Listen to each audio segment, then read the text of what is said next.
જય જિનેન્દ્ર પ્રેરણા પ્રકાશન ટ્રસ્ટ રજૂ કરે છે શાંત સુધારસ વ્યાખ્યાન માળા વ્યાખ્યાન 51મું શાંત સુધારસની 12મી બોધિ દુર્લભ ભાવના વ્યાખ્યાન 3. પ્રવચનકાર પૂજ્ય મુનિરાજ શ્રી જીનચંદ્ર વિજયજી મહારાજ, બંધુ ત્રિપુટી. પ્રવચન સ્થળ શ્રી તિરુપતિ જૈન દેરાસરનો પ્રવચન મંડપ, તિરુપતિ એપાર્ટમેન્ટ, મહાલક્ષ્મી, મુંબઈ 26. પ્રવચન સમય તારીખ 12 ઓક્ટોબર 1987 ને સોમવાર સવારે 9 વાગે. એવમતિ દુર્લભા પ્રાપ્ય દુર્લભતમં બોધિરત્નમ સકલ ગુણ નિધાનમ. ગુરુ ગુરુ પ્રાજ્ય વિનય પ્રસાદોદિતં સાંતરસ સરસ પીયુષપાનમ બોધ્યતામ બોધ્યતામ બોધિરતિ દુર્લભા જલધિ જલપતિત સુરરત્નયુક્ત્યા.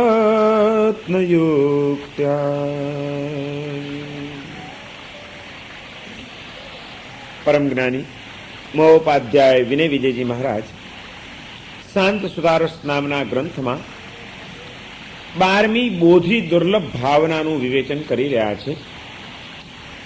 અનંતકાળથી પરિભ્રમણ કરતો આપણો આ જીવાત્મા એણે પોતાના જીવનની ધન્યતાને અનુભવવા માટે કેટલા પ્રયત્નો કર્યા, કેટલી વસ્તુઓ તરફ એ આકર્ષાયો, કેટલી વ્યક્તિઓની સાથે સંબંધો બાંધવામાં એ બંધાયો, અને આ બધા પ્રયત્નો કરવા છતાં પણ, અનેક સંબંધો બાંધવા છતાં, અનેક પદાર્થો પ્રાપ્ત કરવા છતાં, અનેક જાતના પ્રયત્નોમાંથી પસાર થવા છતાં જીવનની ધન્યતા હજી સુધી એ અનુભવી શક્યો નથી.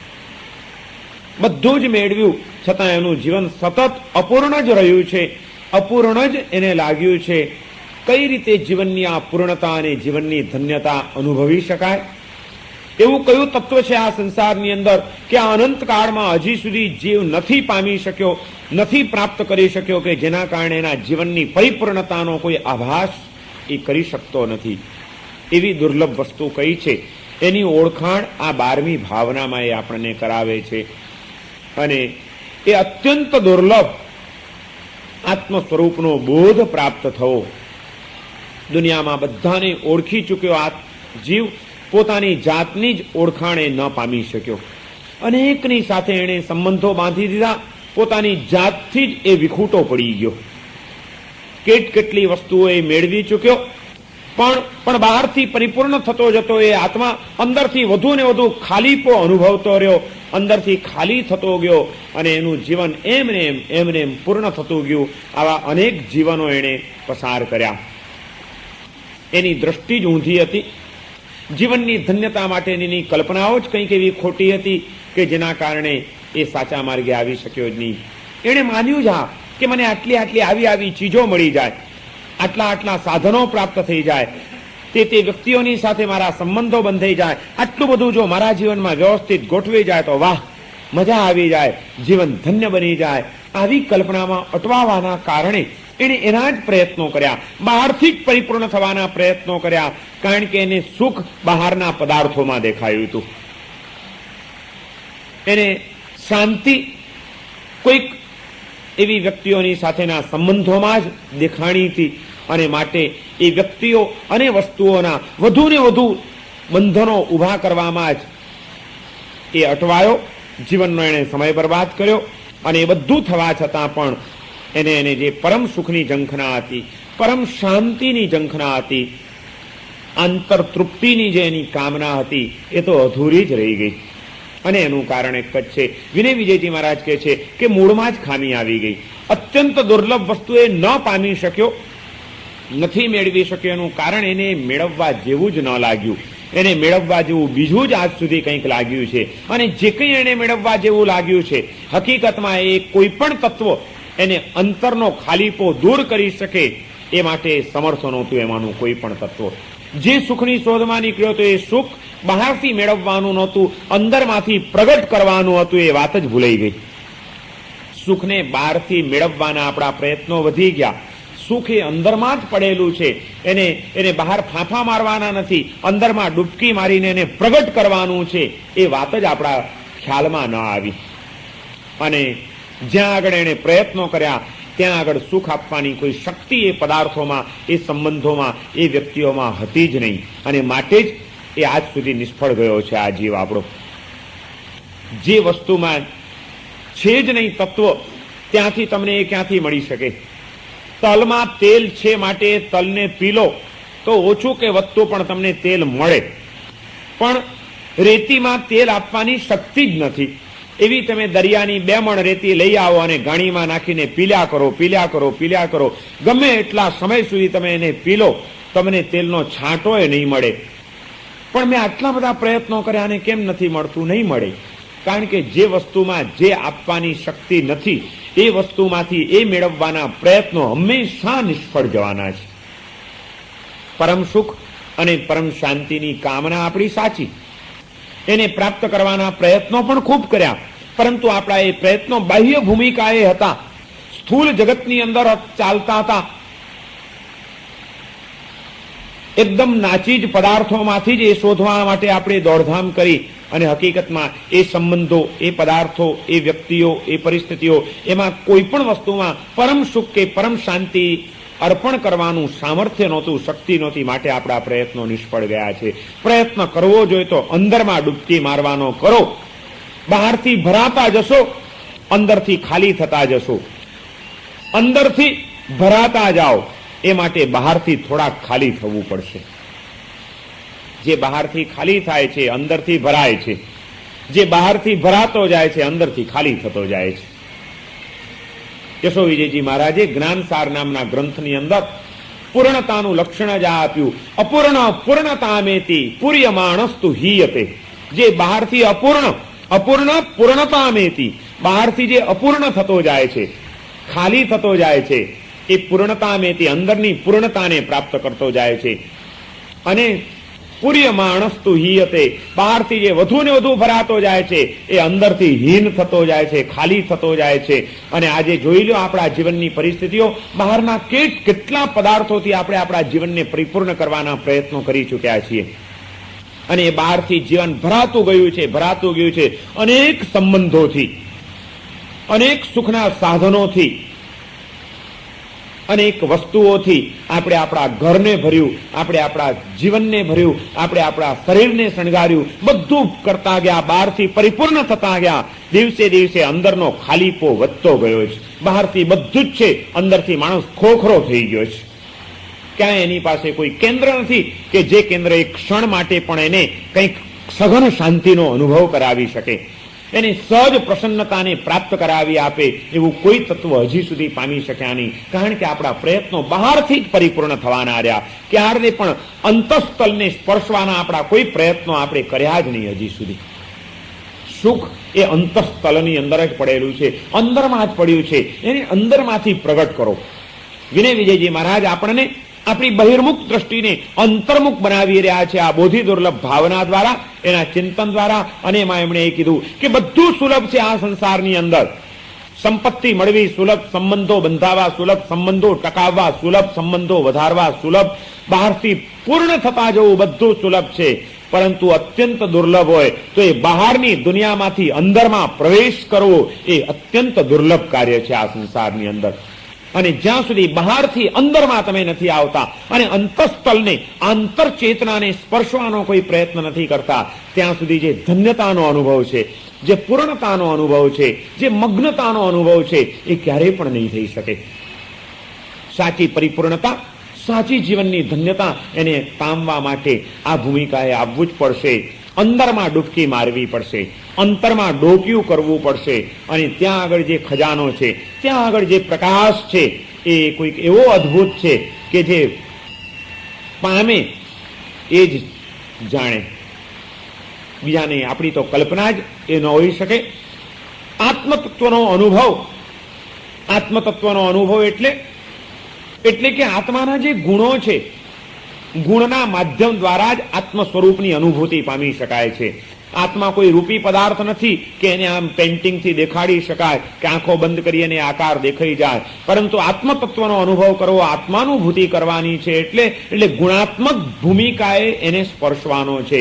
આત્માના જે ગુણો છે, અનંત જ્ઞાન, અનંત આનંદ, અનંત સુખ, એ નિર્ભેળ સુખનો અનુભવ જ્યારે થાય, નિરાલંબન આનંદની અનુભૂતિ જ્યારે આત્મા કરતો થાય, એની પાસે કોઈ આલંબન ન હોય, કોઈ પદાર્થ ન હોય, કોઈ વ્યક્તિ ન હોય, કોઈ વસ્તુ ન હોય, કોઈ પ્રસંગ ન હોય, મનની કોઈ કલ્પના ન હોય. બહારના બધા જ આવરણો તૂટતા જાય, બહારના સંબંધો છૂટતા જાય અને કોઈ પણ આલંબન વિના, કોઈ પણ માધ્યમ વિના સહજપણે નિરાલંબન એવું જે આનંદ છે, સહજ જે સુખ છે, સ્વાધીન જે સુખ છે, નિર્ભેળ જે સુખ છે, શાશ્વત જે સુખ છે, એ કોઈક સુખની અનુભૂતિ, કોઈક વગર કારણે પણ અનહદ આનંદની અનુભૂતિ, એ જ્યારે આપણું ચિત્ત બહિર્મુક્તામાંથી અંતર્મુક્તામાં જાય છે, અંદરમાં લીન બને છે, ત્યારે જ એ આનંદની અનુભૂતિ થઈ શકે છે.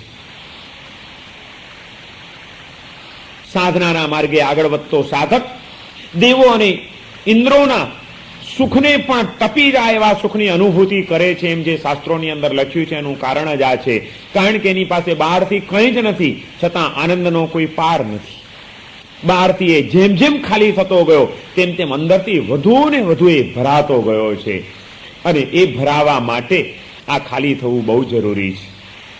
આપણા આજ સુધીના પ્રયત્નો ઉપર છલ્લા રહ્યા છે, બહારની ભૂમિકાના રહ્યા છે, સમજણ વિનાના રહ્યા છે, માટે આપણે થાપ ખાધી છે, એમાં થાક્યા છીએ. સાચું સુખ તો એ કહેવાય કે એ માર્ગે જેમ આગળ વધો તેમ તેમ તમારી પ્રસન્નતા વધવી જોઈએ. એને બદલે આજે સુખની કલ્પનામાં દોડતા આપણે અને ઘડીભર માનતા કે હું સુખી થઈ ગયો, મને આ મળી ગયું, મને હવે કોઈ વાંધો નથી, પણ એ સુખના માર્ગે આગળ વધીને પણ થાક સિવાય શું મળ્યું છે આપણને? આજે માણસ થાક્યો છે, સુખની અનુભૂતિઓથી, કહેવાતી સુખની અનુભૂતિઓથી પણ હવે થાક્યો છે. એની એ ચીજો હવે એની માટે બંધનરૂપ ક્યારેક લાગી જાય છે. જે સંબંધો કેટલા ઉમળકાથી બાંધ્યા હતા, જે પદાર્થો કેટલા પ્રેમથી પ્રાપ્ત કર્યા હતા, જે મેળવવા માટે કેટલી શક્તિઓના ભોગ આપ્યા હતા, ક્યારેક શાંતિથી વિચાર કરજો, એ જ પ્રેમ ભર્યા સંબંધો બંધનરૂપ નથી લાગ્યા?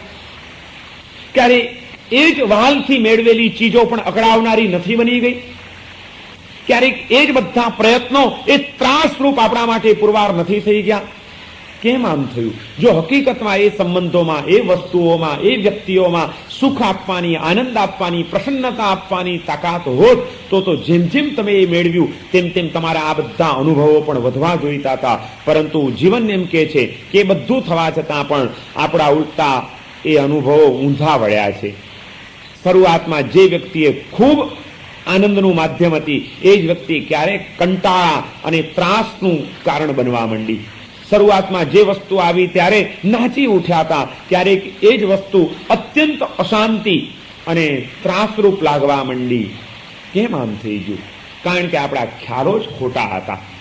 હકીકતમાં એ વસ્તુઓમાં આ અનુભૂતિ કરાવવાની શક્તિ જ નહોતી. આપણે માની લીધી હતી, આપણી ભૂલ હતી, અને આપણી ભૂલના પરિણામો આપણે ભોગવી રહ્યા છીએ અશાંતિના અનુભવો દ્વારા, બંધનોની અનુભૂતિઓ દ્વારા. એમાંથી મુક્ત થવું હોય તો એક વખત તો એક નવો અખતરો કરવો જ પડશે. બહારની દુનિયામાંથી અંદરમાં આવવું પડશે. બહારથી એકવાર કદાચ ખાલી થવું પડે તો ખાલી થઈને પણ અંદરથી ભરાવાનો પ્રયત્ન કરવો પડશે. હા, માત્ર બહારથી ખાલી થવાના માર્ગો સ્વીકારી લીધા, પણ અંદરથી જો ભરાવાનો કોઈક માર્ગ ન મળ્યો તો બાવાના બે બગડ્યા જેવી હાલત થશે. આજે એ પણ એક તકલીફ થઈ ગઈ છે. કોઈક ભાવાવેશમાં, કોઈક આવી વાતો સાંભળીને ઉતાવળિયા નિર્ણયો થઈ જતા હોય છે ને પગલા ભરાઈ જતા હોય છે. આ સંસાર નકામો છે, બધું છોડી દો. અને છોડ્યા પણ અંદરથી જે ખરેખર પાછો આનંદનો માર્ગ હતો, જે પ્રસન્નતાનો માર્ગ હતો, જે સહજતાનો માર્ગ હતો, એ જો હાથમાં ન આવ્યો તો પેલું એ મળવાનું નથી પાછું. પણ એ માર્ગને પ્રાપ્ત કરવા માટે, એ અનુભૂતિ સુધી પહોંચવા માટે સઘન પ્રયત્નો, સમજપૂર્વકના પ્રયત્નો પ્રબુદ્ધ વ્યક્તિએ તો કરવા જ પડે. એના વિના ચાલી ન શકે. વિનય વિજયજી મહારાજ એ તરફ આપણું ધ્યાન ખેંચે છે અને એ માટે એ કહે છે કે એક જ કામ કરો, પહેલા તો તમે જાગો. તમે સાવ મૂર્છામાં પડ્યા છો, ઊંધી સમજણો પકડીને બેઠા છો, સાવ મૂઢ બની ગયા છો. એને બદલે એકવાર જાગો. બુદ્ધતામ બુદ્ધતામ, કંઈક બોધ પામો, કંઈક સમજો, કંઈક વિચાર કરો કે આ સંસારની અંદર બોધી અતિ દુર્લભ, આત્મ સ્વરૂપનો બોધ થવો અત્યંત દુર્લભ છે. દુનિયાની તમામ ચીજો કરતા પણ આ ચીજ તમને જ્યારે વધુ મૂલ્યવાન લાગશે, વધુ દુર્લભ લાગશે, વધુ મહત્વની સમજાશે, ત્યારે જ તમે એ વસ્તુને પ્રાપ્ત કરવા માટેના પ્રયત્નો કરશો અને જાગૃત બની શકશો. માટે એકવાર તમે જાગૃત બનો. બુદ્ધતામ.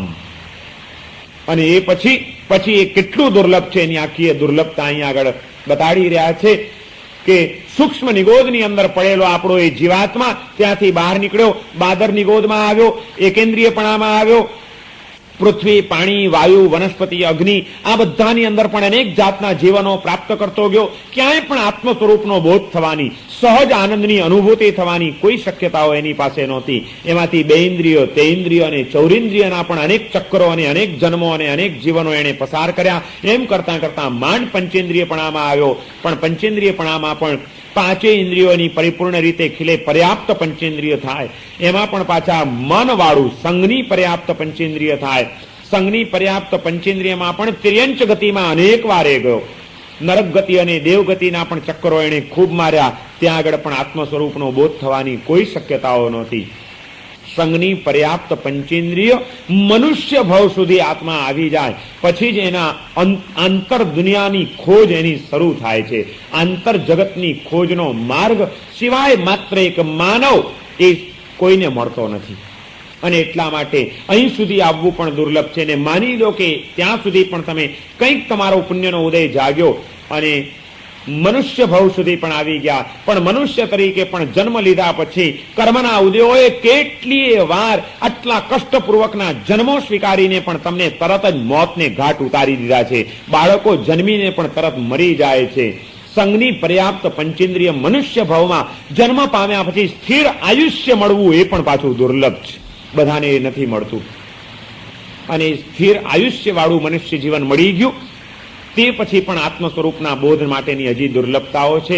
કારણ કે એવું મનુષ્ય જીવન કોઈક અનાર્ય દેશમાં મળી ગયું હોત, જ્યાં આગળ હિંસા, આરંભ, સમારંભ, આવેશ, ઉશ્કેરાટ, વિષય અને કસાયના તોફાનો, એ જ બધા સંસ્કારો સહજતાથી મળતા હોય અને એ જ વાતાવરણમાં મુકાઈ જવાનું હોય, તો ત્યાં આગળ કદાચ માનવ તરીકેનું આવું વિકસિત જીવન મળી પણ જાય તો એ ઉપરથી વધુ અનર્થકારી બની જાય. એ શક્તિઓ વિનાશના માર્ગે લઈ ગયા વિના રહે નહીં. અને એટલા માટે આર્ય દેશની અંદર માનવ તરીકેનું જીવન મળવું એ દુર્લભ છે. અને આર્ય દેશમાં પણ જન્મ મળી શકે છે અનાર્ય કુળોમાં. દેશ આર્ય પણ કુળ અનાર્ય. જે તમારા જીવનના વિનાશના સંસ્કારોથી જ ભરેલું હોય એવા પણ પરિવારો, એવું વાતાવરણ અને એવા જગતની અંદર પણ તમે કદાચ આ પૃથ્વી ઉપર આર્ય દેશમાં પણ માનવ તરીકે જીવન પ્રાપ્ત કરો તો એનું કોઈ મૂલ્ય નથી, જ્યાં આગળ જીવનનો કોઈ વિચાર જ નથી. આજે માનવ જીવન પ્રાપ્ત કરી ચૂક્યા પછી પણ મારું માનવ જીવન શું આ જીવન છે, આ જીવનનો અર્થ શું છે, આ જીવનનું રહસ્ય શું છે, જીવનમાં શું પામવા જેવું છે, આવો જીવન અંગેનો વિચાર આવે એવા તબક્કાનું અને એવા વાતાવરણમાં માનવ તરીકેનું જીવન કેટલાને મળ્યું? એવાય આજે તમને લાખો માનવો મળે કે નહીં કે જેને જીવન અંગે કોઈ વિચાર જ નથી. જીવનનું રહસ્ય એ સમજવાની કોઈ એની ક્ષમતા નથી, કોઈ તેવડ નથી. જંગલના એ આદિવાસીઓને જઈને પૂછો કે તારા જીવનનું રહસ્ય શું, તારા જીવનનો ઉદ્દેશ શું, આ જીવનમાં તારે શું પામવાનું છે, એને કોઈ વિચાર પણ આવે છે ક્યારે?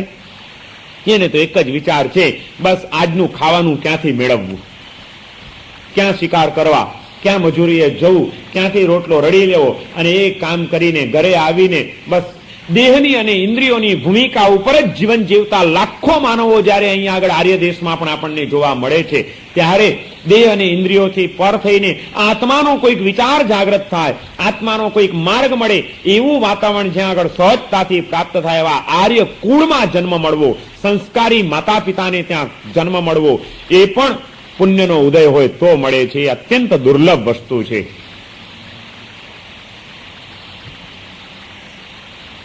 શાસ્ત્રોની અંદર કીધું છે કે સુખી અને સંસ્કારી ઘરમાં પણ જન્મ કોને મળે?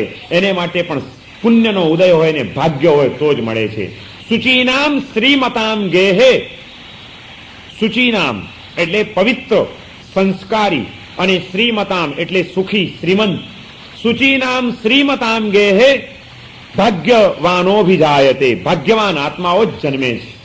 એને ત્યાં બધાને જન્મ નથી મળતો. નહીં તો ગમે ત્યાં ક્યાંક આપણે બી ઠોકાઈ ગયા હોત. માનવ તરીકેની પણ જિંદગી બેહાલ જિંદગી હોત. કોઈ રસ્તાની રજડતી એ ફૂટપાથ ઉપર પણ કેટલાય બાળકો જન્મે છે, જેના જીવનના વિકાસના કોઈ તબક્કાઓ એને ક્યારેય પ્રાપ્ત થવાની શક્યતા નથી.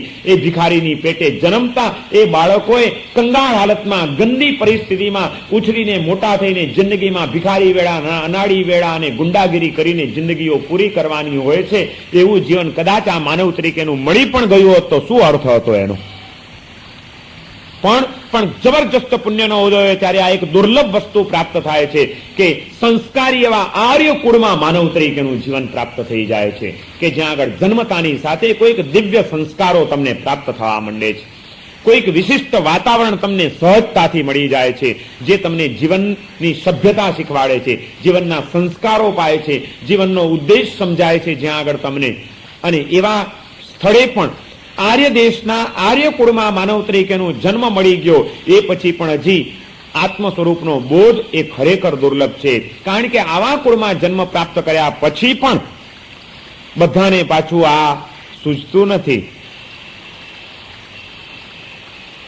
આર્ય દેશ સ્પૃશામ અપી સુકુલ જન્મનામ દુર્લભા વિવિધિશા ધર્મ તત્વે, એવા કુટુંબની અંદર જન્મ લીધા પછી અને જીવન પ્રાપ્ત કર્યા પછી પણ દુર્લભા વિવિધિશા ધર્મ તત્વે, ધર્મ તત્વની જિજ્ઞાસા જાગવી એ પાછી દુર્લભ છે.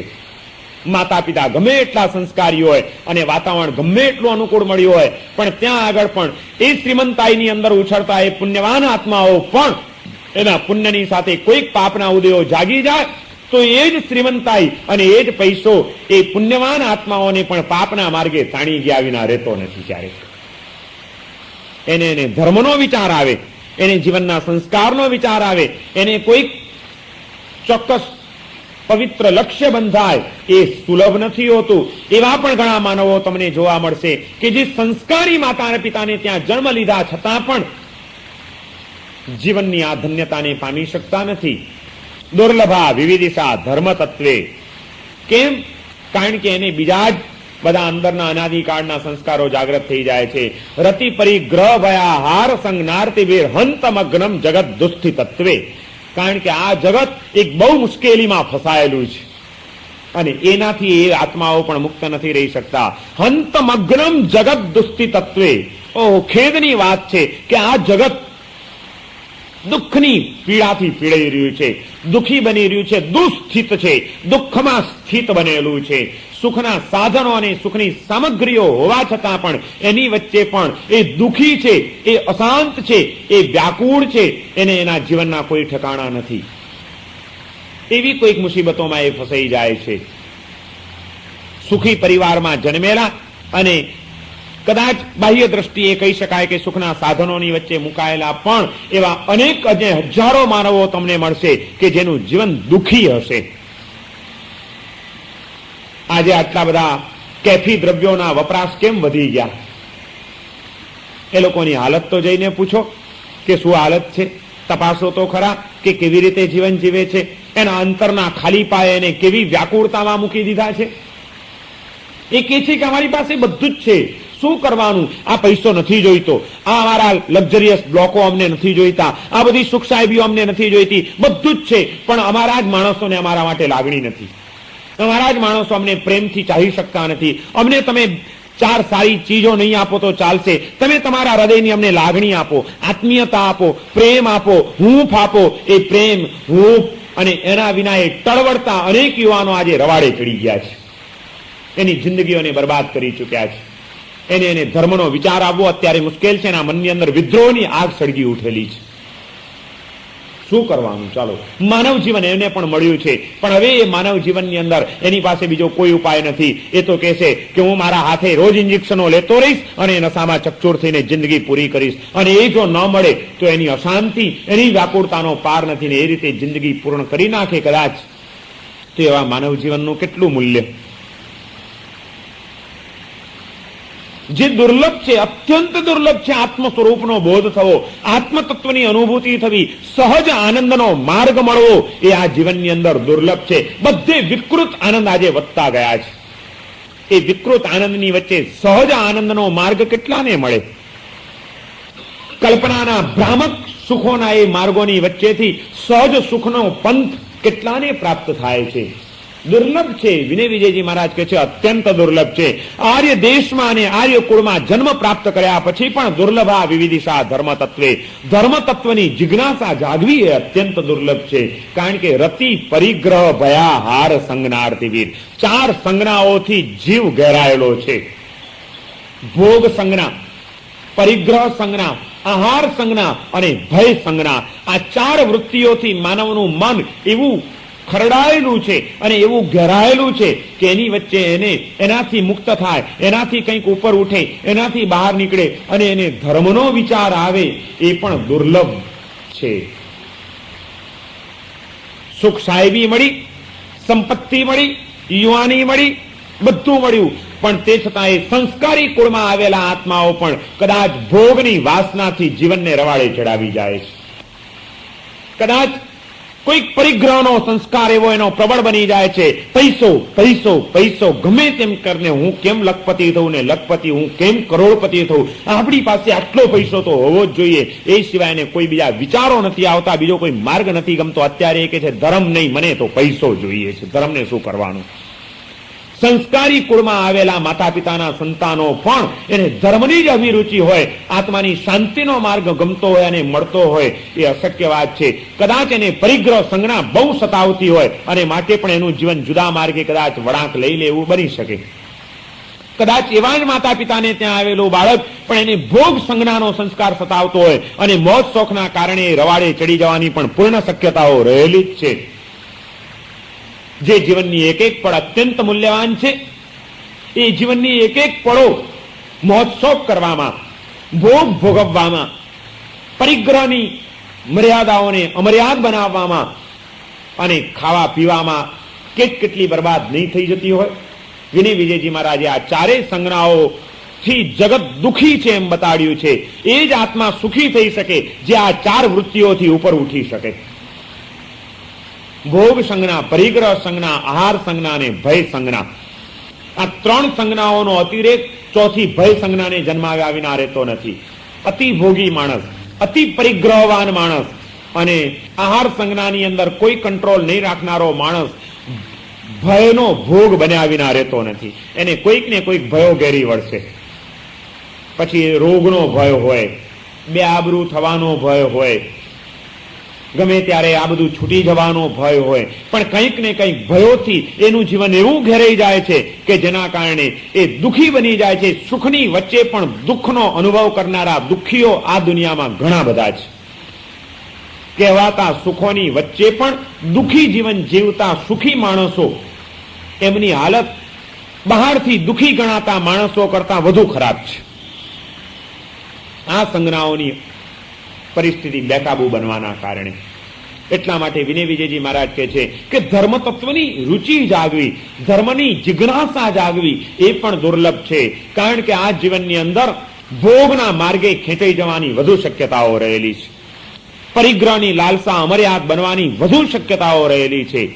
ખાણી પીણીના જ વિચારો, કેમ બનાવવું, કેમ ખાવું, કેમ ટેસ્ટફુલ થાય, કેમ એની જ વાતો, એની જ ચર્ચાઓ. આજે આખા દિવસની ચર્ચાઓનો જો આપણે સર્વે કરીએ તો કઈ ચર્ચાઓ વધારે નીકળે? આ 4 સંજ્ઞાઓ સિવાય બીજી કોઈ વાત હોય?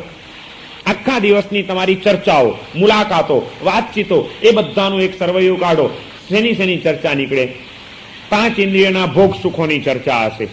એ સુખને અનુભવવાની, અનુભવ્યા હોય તો એની અભિવ્યક્તિઓ કરવાની, એ કેમ અનુભવી શકાય, એ માટે કયા કયા સાધનો ઉપલબ્ધ છે, એ સાધનોની, એ સાધનો કેમ વસાવી શકાય, ક્યાંથી મળે છે, ક્યાંથી સસ્તા મળે, એની ભોગની ચર્ચાઓ, કાં તો ધંધાની વાતો, પરિગ્રહ, પૈસો મેળવવો, મેળવેલો એને સુરક્ષિત રાખવો, સરકારથી કેમ બચાવવો, કોઈની આંખે કેમ ન ચડે, એને કેમ સેફ રાખવો, પૈસા તો આવી ગયા છે પણ ક્યાં આગળ વધુ વ્યાજ મળશે, કઈ કંપની ફડચામાં જાય એવી છે, શેના શેર લઈએ તો વાંધો નથી, કયા શેર તૂટવાની શક્યતા છે, કેટલી ચિંતાઓ, કેટલા વિચારો અને કેટલી એની જ વાતો, ભોગની વાતો, અર્થની વાતો, ખાવા પીવાની વાતો અને ભય સંજ્ઞા. ગુરુ પાછા કૃપાવંત થઈને ધર્મશાસ્ત્રનું આપણને શ્રવણ કરાવે, એના મુખેથી ધર્મશાસ્ત્રના રહસ્યો પ્રાપ્ત થાય, એ પણ પાછું દુર્લભ છે. અને આ વાત કરીને વિનય વિજયજી મહારાજ આપણને એક ગર્ભિત નિર્દેશ એ પણ કરે છે કે ધર્મશાસ્ત્રના રહસ્યો એ ક્યારેય પણ જાતે પ્રાપ્ત કરી શકાય નહીં, ગુરુગમ બહુ મહત્વનો છે.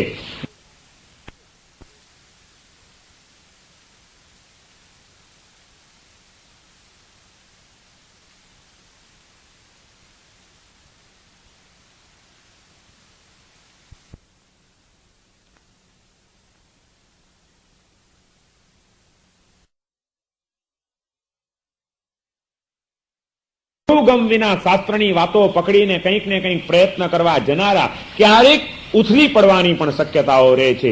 સાધનાના માર્ગે આગળ વધવું છે તો ગુરુગમ ખૂબ જરૂરી છે.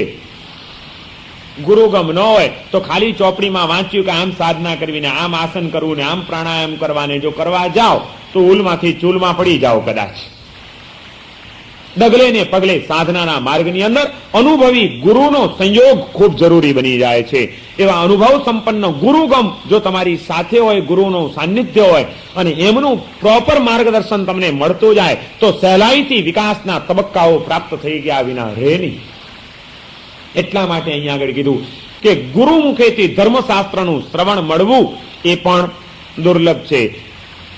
અને કદાચ માની લો કે એ પણ મળી ગયું, ચાલો હવે આત્મ સ્વરૂપનો બોધ થઈ જશે.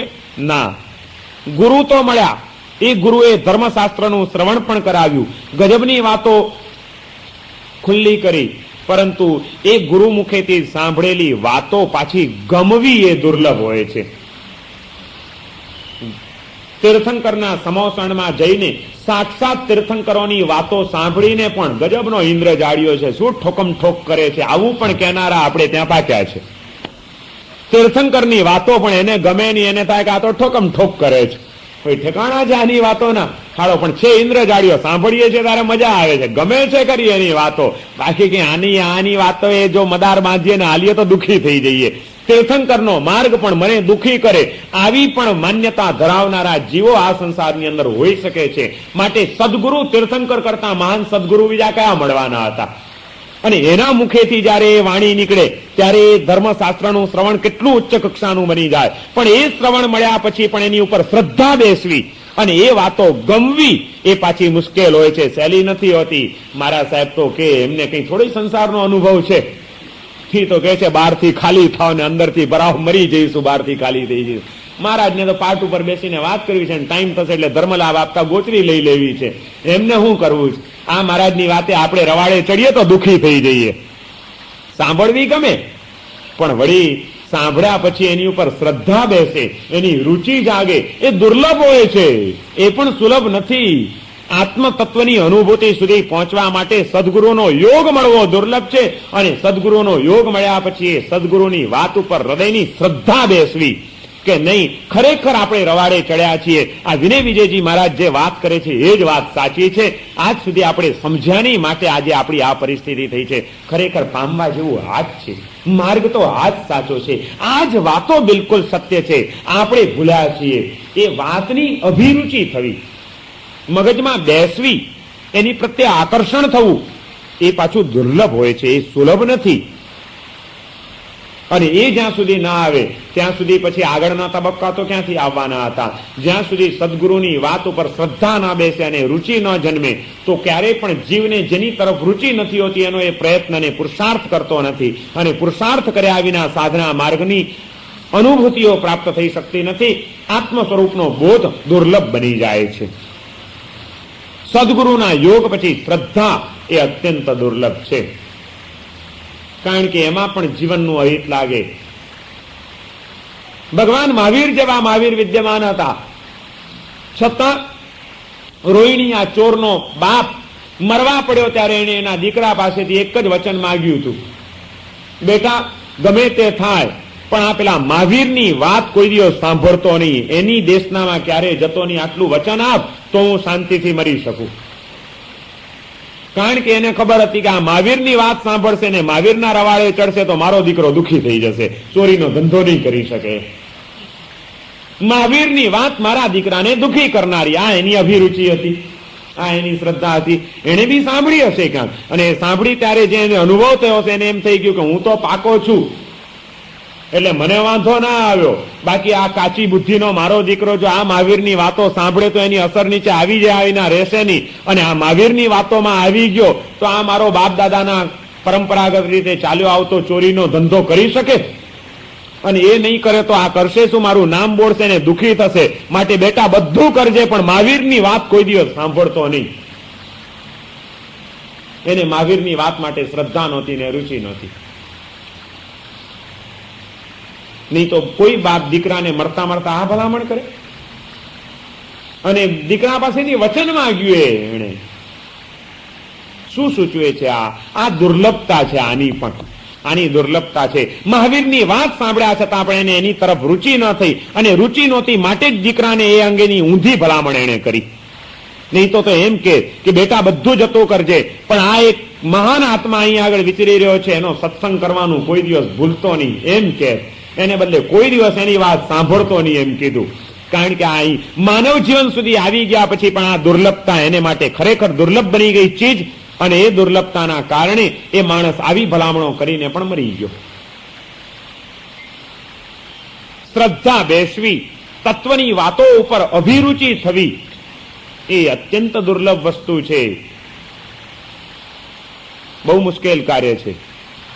માત્ર સાંભળવાથી કાંઈ કામ પતતું નથી. સાંભળ્યા જ કરીએ પણ જો એની ઉપર કોઈ ચિંતન નહીં કર્યું હોય, ચિંતન કરીને એની તરફની અભિરુચિઓ નહીં કેળવી હોય, શ્રદ્ધાને સ્થિર નહીં કરી હોય, તો ક્યારેય પણ સાધનાનો સમ્યક પુરુષાર્થ આપણા જીવનમાં નહીં આવી શકે. સાંભળવું એ પણ સરખી રીતે જો સાંભળીએ અને ચિંતન કરીને શ્રદ્ધાને જન્માવીએ તો સદગુરુના યોગ આપણા માટે સફળ છે. બાકી માત્ર સાંભળ્યા કરવાના પણ અર્થ નથી. અમે તો સાંભળ્યા જ કરીએ, કારણ કે રોહિણીયા ચોરના બાપને ખાતરી હતી કે હું ગમે એટલું સાંભળું મને વાંધો આવવાનો નથી. આપણને ખાતરી છે ને, ગમે એટલું સાંભળીએ આપણને વાંધો આવવાનો. હા, ઘણા માણસો છે ને પ્રૂફ હોય છે, જેમ વોટર પ્રૂફ હોય, ફાયર પ્રૂફ હોય, એમ ઘણા લોકો વ્યાખ્યાન પ્રૂફ હોય. એ તો કે મહારાજ તમે બોલો ને, અહીં તો કેટલાય આચાર્યો આવી ગયા, કંઈક મોટા માંધાતાઓને સાંભળી ચુક્યા, ત્યાં અમે અમારી મજબૂત છાતી રાખીને બેઠા છીએ, તમારી એકે ફાયરિંગ અમારી ઉપર અસર નહીં કરે તમારું. એવા માણસોને સદગુરુનો યોગ મળ્યો અને સદગુરુ ધર્મશાસ્ત્રનું શ્રવણ કરાવતા હોય તો એને માટે કઈ કામનું નહીં, બધું નકામું જાય, ઉપર ને ઉપરથી હાલ્યું જાય, સીધું. શું અર્થ છે એનો? એવું શ્રવણ પણ, શ્રવણની દુર્લભ વસ્તુ સુધી પહોંચ્યા પછી એ માણસ છેલ્લે થોડાકને માટે ગુમાવી બેસે. એનો રતિ, પરિગ્રહ સંજ્ઞા, ભય સંજ્ઞા, ભોગ સંજ્ઞા અને આહાર સંજ્ઞા, આ ચાર સંજ્ઞાઓની તીવ્રતાના કારણે આટલી હદે પહોંચીને પણ આત્મા આ જીવન એમને એમ આ ચાર સંજ્ઞાઓની અંદર પૂર્ણ કરી નાખે, જીવન પૂરું થઈ જાય ને વળી પાછી અનંતકાળની રજળ પાછે નીકળી જાય. આત્મા ક્યાં જવાનો તો કે ખબર નથી. આ તીવ્ર ચાર સંજ્ઞાઓના કારણે હવે કદાચ કોઈક તિર્યંચ ગતિમાં પાછો ઠોકાઈ જાય, પાછો એકેન્દ્રિય, બેન્દ્રિય, તેન્દ્રિય, ચૌરેન્દ્રિયની એ પરિક્રમા શરૂ કરી દે. કરતો ક્યારે પાછો તું આ માનવ જીવન આવીશ જ્યારે આ બધી વૃત્તિઓથી ઉપર ઉઠી શકે એનો કોઈ ભરોસો નહીં. ત્યાં સુધી તું બેટા રખડ્યા જ કર, કોઈ હવે તારો આરો નહીં ને ઓવારો નહીં. છેક કિનારે આવીને પણ વાણ ડૂબી જાય એવું બને. બિલકુલ આ સાપસીડીની રમત અને હુતુતુની રમત. હુતુતુ રમે ત્યારે કેવી રીતે ચાલે?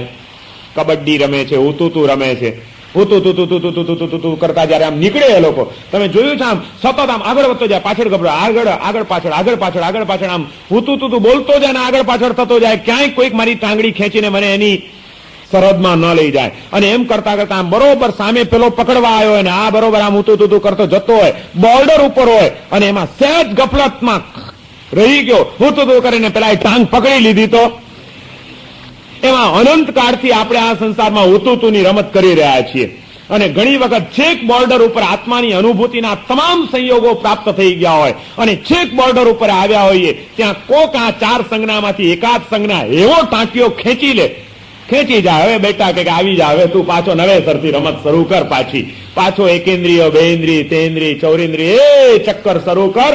અને હવે વળી પાછો તું ક્યારે આવે છે હું જોઉં છું બોર્ડર ઉપર, અને છેક બોર્ડર ઉપર આવીશ ત્યારે વળી પાછું એક એવી ટ્રીક અજમાવીશ ને હડપ કરી જઈશ તને કે વળી પાછી તારી બધી કરી કારવ્યા ઉપર પાણી હું ફેરવી દઈશ. આ મોહરાજની સાથે આપણે રમતમાં ઉતર્યા છીએ, સંસારના મેદાનમાં ઊતુની. જોવાનું છે હવે એ કે આપણે એની ટાંગ ખેંચી શકીએ છીએ કે આપણી ટાંગ એ ખેંચી જાય છે. મહત્વ આનું જ છે. આ માનવ જીવનની અંદર આ દુર્લભતા જે અતિ દુર્લભ બતાડી છે આ વાતને, એનું કારણ જ આ છે કે અહીંયા આગળ તો સતત જો તમે જાગ્રત ન હો, એટલા માટે વિનય વિજયજી મહારાજ વારંવાર જાગ્રત કરે છે કે બુદ્ધતામ બોધિરતિ દુર્લભા. જાગો, હવે તમે એકદમ બોર્ડર ઉપર આવ્યા છો, એકદમ સાવધાન રહેજો. સહેજ સાવધાની ચૂક્યા તો તરત જ સામેની પાર્ટી તમારી ટાંગ ખેંચવા તૈયાર જ છે, એ તમને ખેંચી જ જશે ફળાક દઈને. માટે એકદમ સાવધાન રહેજો, ક્યાંય કોઈ સંસ્કારો તમને પાછા રવાડે ન ચડાવી જાય, ક્યાંય કોઈ અંદરની આ વૃત્તિઓ તમને ભાનભૂલા ન બનાવી જાય. નહીં તો આ સંજ્ઞાઓના પનારે એકવાર પડી ગયા, કોઈ તીવ્ર આહાર સંજ્ઞા લાગી ગઈ, કોઈ ભયંકર ભોગ સંજ્ઞાની અંદર ફસાઈ ગયા, પરિગ્રહ સંજ્ઞામાં પાગલ બની ગયા, પૈસાની અંદર આંધળા બની ગયા, અને કાં તો કોઈક ભયોથી જીવન તમારું ઘેરાઈ ગયું, તો એમાં ને એમાં જીવન પૂરું થઈ જશે ને પામવાનું રહી જશે. ભયના સંસ્કારો પણ કેટલા આત્માની અંદર પડ્યા હોય છે, અને એ ભયની વૃત્તિઓ, એ ભયના સંસ્કારો ક્યારે, ક્યાં અને કેવી રીતે આપણને ફસાવી જાય, સતાવી જાય, એનો કોઈ ભરોસો છે, એની કોઈ કલ્પના છે આપણને? ઘણા બધા હોશિયારીની વાતો કરનારા પણ અંદરથી ડરપોક હોય છે, અંદરથી અનેક ભયોથી ઘેરાયેલા હોય છે, અને અંદરની આ અભયને જન્માવનારું તત્વ સ્પર્શ્યું નથી. માટે ઘણીવાર નાનકડી પણ વાતો અને કલ્પનાઓ એ એટલી બધી ભયભીત બનાવી જાય કે જેના કારણે માણસ આખો રવાડે ચડી જાય છે. નિર્ભયતા સાચી શાશ્વત સ્વરૂપની અનુભૂતિ વિના આવી શકવાની જ નથી. જે ક્ષણજીવી તત્વો છે, જે ભ્રામક તત્વો છે, એ ભ્રામક તત્વોના ખ્યાલોમાં અટવાયેલો માણસ ભયોથી ઘેરાયા વિના રહેવાનો નથી. અને જ્યારે કોઈક શાશ્વત તત્વનો સ્પર્શ થઈ જશે ત્યારે એના તમામ ભયોથી એ મુક્ત બની ગયા વિના રહેવાનો નથી. નિર્ભય બનાવનાર હોય આપણને તો આપણી એ આંતર જગતની અનુભૂતિઓ છે, શાશ્વત સ્વરૂપના ખ્યાલો છે, એ આપણને કોઈ ભયોમાં ઘેરાવા નહીં દે. બાકી તો આપણે વાતો કર્યા કરીએ પણ અંદરથી એવા ખોખલા હોઈએ છીએ અને નમાલા હોઈએ છીએ કે ગમે એટલી હોશિયારીને મોટી મોટી વાતો કરતા હોઈએ પણ ઘડીના છઠ્ઠા ભાગની અંદર ભય એવો ઘેરી વળે કે ક્યાંય ન રહીએ. માણસની બહારના દેખાવો જુદા છે, અંદરની ભૂમિકાઓ એની કોઈ જુદી છે, અને આ વિસંવાદે આજે ઘણી બધી સમસ્યાઓ ઊભી કરી દીધી છે. અમદાવાદની બાજુમાં એક ગામ છે સોલા. એ છોલા ગામની અંદર અમે વિહાર કરતા એકવાર ગયા હતા. ત્યાં એક આપણા ખાસ પરિચિત ભાઈએ વાત કરી કે મહારાજ સાહેબ, અહીંયા આગળ ગામની બહાર તળાવ છે, અને તળાવને પેલે કિનારે એક ભયંકર જંગલ છે. એ જંગલમાં ખબર નથી, કોઈ માણસ જવાની હિંમત નથી કરી શકતું. બહુ લોકો ગભરાય છે, કોઈ કહે છે કે ત્યાં ભૂત રહે છે, કોઈ કહે છે કે ત્યાં કંઈ કોઈ તત્વ છે, કોઈ કહે છે જીન છે, અને કોઈ જઈ શકતું નથી. કે બધું હોઈ શકે ભાઈ, અનંત જીવ સૃષ્ટિ છે, ક્યાં શું હોય ભગવાન જાણે. મને કે એમ નહીં મહારાજ સાહેબ, કે આ કંઈ છે નહીં, લોકોની નમાલાપણાવ છે. એમ કીધું કેમ? એક અમારા ગામની અંદર આવી એક છાપ પડી ગઈ કે કોઈ જાય જ નહીં. એમાં એક દિવસ કે તળાવના કિનારે અમે બધા 15-20 દોસ્તારોની મંડળી બેઠેલી હતી, અને હજી હસી ખુશીની વાતો ચાલતી હતી, મજાક ચાલ્યા કરતી હતી. એમાં કે અમે લોકોએ કીધું કે ભણનો બેટો હોય કોઈ તો જાય કે તળાવના સામા કિનારે રાતના 12 વાગે, અને ત્યાં આગળ પેલું જે ખીજડાનું ઝાડ છે, એ ખીજડાના ઝાડની નીચે ખીલો ઠોકી આવે તો એને 1000 રૂપિયા ઇનામ. મંડળીની અંદર કે એક ટોળકી હતી 3 જણાની, એક હજામ હતો, એક સોની હતો અને એક વાણિયો હતો.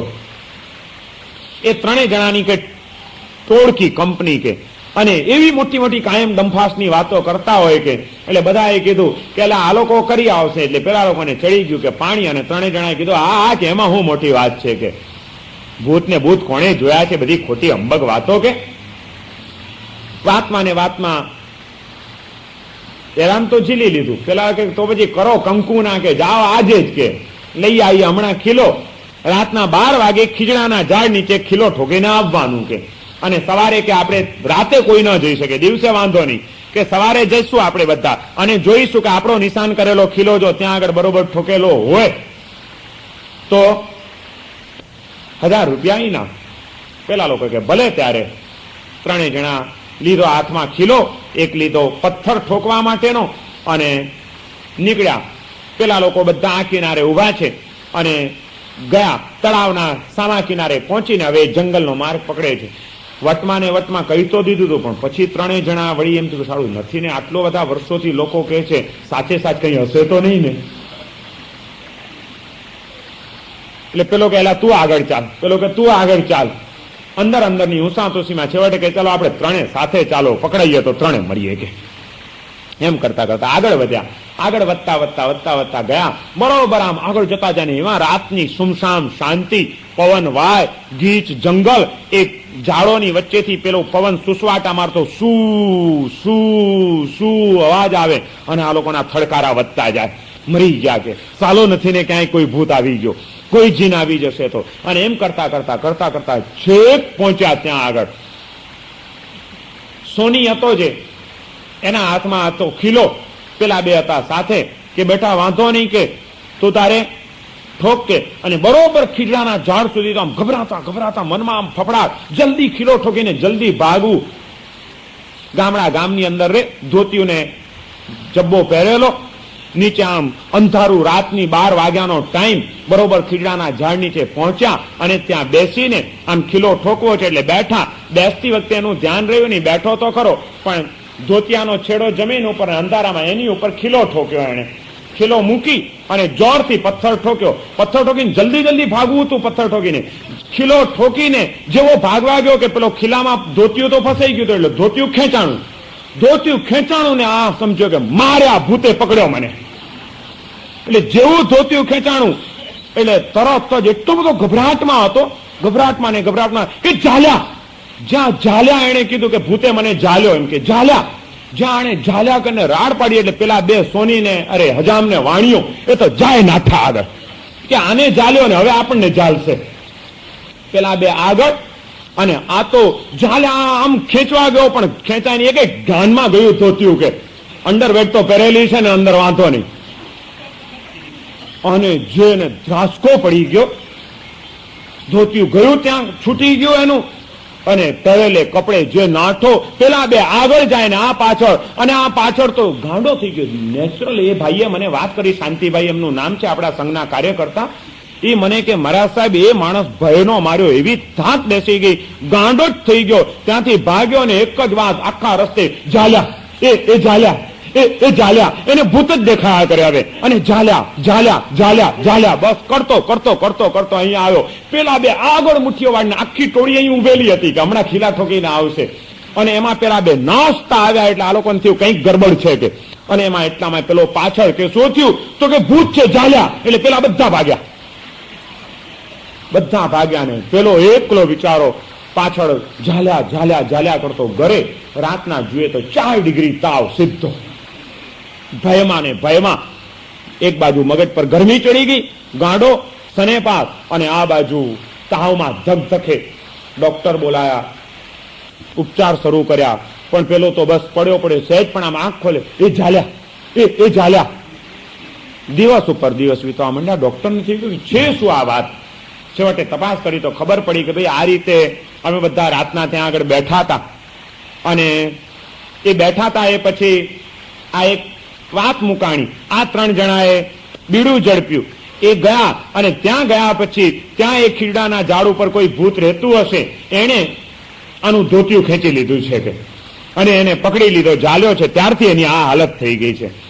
ડોક્ટર કે સાલા આવી અંધશ્રદ્ધામાં આપણે કઈ માનતા નથી કે કે વાતમાં કઈ માલ હોઈ શકે. તમે લોકો કે ત્યાં જોઈ આવ્યા કે બીજા દાડે? અરે કે એને તો ચાલ્યો, હવે કોની હિંમત છે ત્યાં જાય કે જોવા, કે જે હોય તે કે. પણ કે એલા જોવું તો હતું કે ખીલો ઠોકે તો 1000 રૂપિયા આપવાના છે એને, કે એટલે 1000 ના 2000, અમારે ખીલો જોવા નથી જવું કે. ડોક્ટર કે હું તમારી સાથે આવું, તમે ચાલો તો ખરા, આપણે જોઈએ તો ખરા શું છે. છેવટે હિંમત કરીને દિવસે વાંધો નહોતો એટલે જોવા નીકળ્યા બધા. દિવસે જોવા નીકળ્યા અને ત્યાં જઈને જોયું તો ધોતિયું ત્યાં જ પડેલું હતું, ધોતિયાની ઉપર ખીલો ઠોકેલો હતો. અને જોતાની સાથે આ લોકોને ખ્યાલ આવ્યો કે જો ભૂત હોય ને ધોતિયું ખેંચ્યું હોય તો ધોતિયું અહીં અહીં કેમ પડ્યું છે, અને ખેંચાયું છે ધોતિયું પણ બરોબર. પછી કલ્પના કરી કે આમ બેસવા ગયો હશે, ધ્યાન નહીં રહ્યું અને ધોતિયાનો છેડો આમ ને ઉપર ખીલો ઠોકાઈ ગયો છે. ડોક્ટર કે કઈ છે નહીં, કોઈ નથી ભૂત ને નથી કોઈ જીન, આ ખીલો ઠોકાઈ ગયો છે અને ખીલાના કારણે ધોતિયું ખેંચાઈ ગયું છે. ધોતિયું કાઢ્યું ત્યાંથી, ખીલો લઈ આવ્યા, લાવીને પેલાને કે જો કે જાલ્યા નહીં, હવે છોડ્યા, જો કે તારું ધોતિયું આવી ગયું કે છોડી દીધા ભૂતે, હે છોડ્યા કે બસ પતી ગયું. વળી પાછું ભય નીકળી ગયો અંદરની ગ્રંથિ.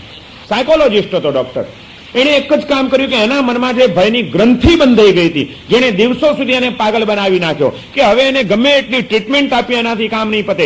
એને એ પ્રતીતિ કરાવવી જોઈએ કે જો તારું ધોતિયું અમે લઈ આવ્યા છીએ અને આ રહ્યો તારો ખીલો, કઈ છે નહીં, કોઈએ તને જાલ્યો નથી, એને તને છોડી દીધો. અને ધોતિયું મળ્યું કે મને છોડ્યો એટલે કે ભૂતે મને હવે છોડી દીધો, બસ ભય નીકળી ગયો. માત્ર કલ્પનાના ભયો, પણ આવા ભયો એ જોર કરવાના છે. કોઈને કોઈ ભય છે તો કોઈને કોઈ ભય છે. પૂછી આવો અત્યારે શ્રીમંતોને રાતના કેવા ભયો લાગે છે, ગમે ત્યારે રેડ પડશે, મામલો બિચકી રહ્યો છે. ભયોની એ ભૂતાવળ સૌની સામે નાચી રહી છે, કારણ કે શાશ્વત સ્વરૂપનો જે ખ્યાલ છે એ ક્યારેય પણ અનુભવ્યો નથી. જ્યાં સુધી આંતર જગતની એ અનુભૂતિઓના ક્ષેત્રમાં આપણે પ્રવેશ નહીં કરીએ, એ દિવ્ય તત્વનો કોઈ સ્પર્શ નહીં પામી શકીએ, ત્યાં સુધી આ આહાર સંજ્ઞા, ભય સંજ્ઞા, મૈથુન સંજ્ઞા અને પરિગ્રહ સંજ્ઞા, આ સંજ્ઞાઓની તીવ્રતા આપણી મોડી નહીં પડી શકે. અને એ સંજ્ઞાઓના સંસ્કારથી મુક્ત નહીં બનીએ તો સદગુરુના મુખેથી ધર્મશાસ્ત્રનું શ્રવણ મળવા છતાં પણ એ તત્વ પ્રત્યેની અભિરુચિ નહીં જન્મે. આખરે તો બહાર નીકળશું એટલે એ જ ભોગ સંજ્ઞા પાછી જોર કરશે, એ જ પરિગ્રહ સંજ્ઞા પાછળ પડી જશે, એ જ ખાવા પીવાની આહાર સંજ્ઞાઓ આપણને નાચ્યા કરશે, અને એ જ અનેક જાતના ભયોમાં આપણે ઘરેઈ જઈશું અને દિવસ પાછો પૂરો થઈ જશે. એમને એમ જિંદગીનો સમય ચાલ્યો જાય છે. જે ધર્મ તત્વનું શ્રવણ મળ્યું છે એની પ્રત્યેની અભિરુચિ અને એની શ્રદ્ધા જન્મવી એ અત્યંત દુર્લભ છે. વિનય વિજયજી મહારાજ કહે છે આ દુર્લભ વસ્તુ એ જો ન પામ્યા તો પણ નકામું છે. અને માની લો કે સદગુરુનો યોગ મળ્યો, ધર્મશાસ્ત્રનું શ્રવણ મળ્યું, શ્રવણ કર્યા પછી એ વાતો ખરેખર ગમી ગઈ અને એની પ્રત્યેની અભિરુચિ જન્મી ગઈ, શ્રદ્ધા બેસી ગઈ કે નહીં આ જ્ઞાની પુરુષોની વાતો જ સાચી છે, ખરેખર કરવા જેવું તો એ જ છે. એટલી શ્રદ્ધા જન્મી જાય તો પછી એ સદગુરુ પાસેથી મળેલો માર્ગ અને ગમેલો એ સાધના માર્ગ, એ માર્ગ માટેનો પ્રયત્ન થવો, પુરુષાર્થ થવો એ પણ પાછો અત્યંત દુર્લભ છે. કારણ કે સાધનાનો પુરુષાર્થ કરવાની વાત આવે ત્યાં પણ પાછા કેટલાક અવરોધક તત્વો આવીને તમારી શ્રદ્ધા હોવા છતાં અને તમારી રુચિ હોવા છતાં પણ તમને સાધનાના માર્ગે આગળ ન વધવા દે, સ્થિર ન થવા દે, તમને ચલાયમાન કરી નાખે. એવા પાછા વિઘ્નો, સાધના માર્ગના વિઘ્નો, પુરુષાર્થના માર્ગના વિઘ્નો એ આપણને આત્મતત્વની અનુભૂતિના માર્ગે આગળ વધવા જ નથી દેતા. કારણ કે આત્માની અનુભૂતિ પ્રાપ્ત થવી, આત્મ સ્વરૂપનો બોધ થવો અત્યંત દુર્લભ છે. શ્રદ્ધા જન્મ્યા પછી સાધનાનો જે પાયો આવે છે, સાધનાનું જે પગથિયું આવે છે એ કેટલું દુર્લભ છે. અને એ પુરુષાર્થ પ્રગટ થવામાં કયા કયા અવરોધક તત્વો છે એનો અહીંયા આગળ વિનય વિજયજી મહારાજે ખ્યાલ આપ્યો છે કે એવા બહુ અત્યંત મહત્વના આ 3 વિઘ્નો, એ વિઘ્નોને પાર કરવા જીવને માટે મુશ્કેલ બને છે. એને જો એ પાર કરે તો જ એ આત્મતત્વની અનુભૂતિનો માર્ગ પામી શકે અને એ માર્ગે પછી આત્માની અનુભૂતિ શક્ય બને. એ સાધના માર્ગના કયા કયા વિઘ્નો છે, શ્રદ્ધા જન્મ્યા પછી પણ જીવનની અંદર એ પુરુષાર્થ થવા ન થવા દેનાર કયા તત્વો આપણને રોકી રહ્યા છે એ અંગેની ઓળખાણ વિનય વિજયજી મહારાજ હવે કેવી રીતે અહીંયા આગળ આપણને કરાવે છે અને એનાથી કેવી રીતે આપણે મુક્ત બની શકીએ, તો આત્માની અનુભૂતિ સુધી કેવી રીતે પહોંચી શકાય એ અંગેની કેટલીક મહત્વની વાતો આપણે આવતીકાલે વિચારીશું અને આવતીકાલે આપણે આ 12મી ભાવનાની પૂર્ણાહુતિ કરીશું. सर्वमङ्गलमाङ्गल्यं सर्वकल्याणकारणं प्रधानं सर्वकर्माणां जैनं जयति शासनम्।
समुख एक दंत कपिल गज कर्णक लंबोदर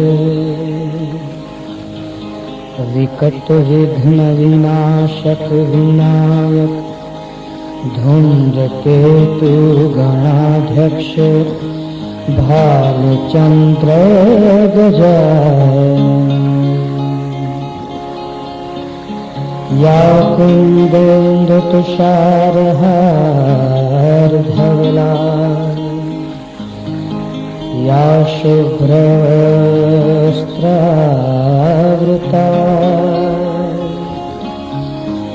या वीणावरदण्डमण्डितकरा या श्वेतपद्मासना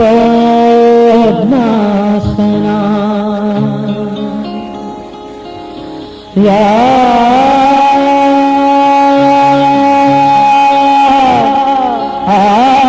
ब्रह्माच्युत शंकर प्रभुतिरे देवै सदा वन्दिता सामां तातु सरस्वती भगवती निशेष जाड्यापहा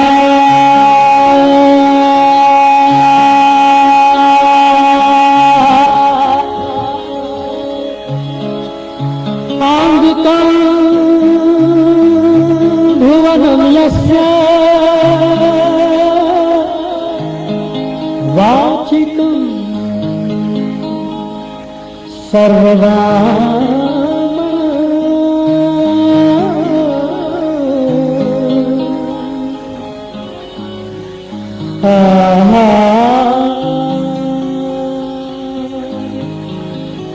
चंद्रतारादि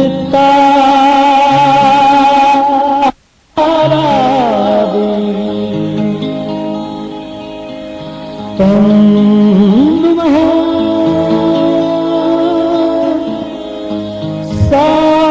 सात्विकं शिवम्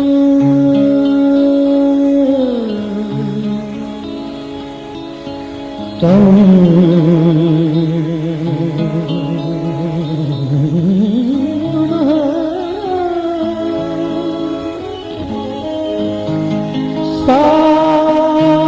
सात्विकं शिवम्।